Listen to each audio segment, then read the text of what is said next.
Kuċċier ta' 49 sena li joqgħod in-naxxar weġġa' gravi wara aċċident fin-naxxar stess. L-aċċident seħħ il-bieraħ għal-ħabta tal-4 ta' wara nofsinhar fil-limiti ta' Baħar iċ-Ċaq. Il-pulizija ġiet informata li kien għadu kemm seħħ aċċident li fih kien involut żiemel.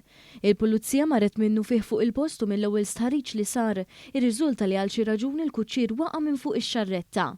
Tim mediku tal-assistenza u r-raġel li tieħed l-isptar Mater Dei b'ambulanza fejn ġie ċertifikat li qiegħed isofri minn ġrieħi gravi. L-investigazzjonijiet tal-pulizija għadhom għaddejjin. Raġel ta' 27 sena minn San Ġwan indarab gravi wara li waqa' minn fuq mutur f'Marsa Skala. Dan l-aċċident seħħ il-bieraħ għal-ħabta ta' 8:15 filgħaxija fit-triq Sant'Antnin.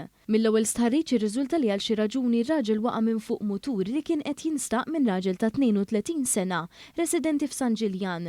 Il-passiġġier tal-mutur ingħata l-għajnuna minn tim mediku u tieħed l-isptar Mater Dei b'ambulanza fejn aktar tard ġie ċertifikat bi ġrieħi gravi. L-investigazzjonijiet tal-pulizija għadhom għaddejjin.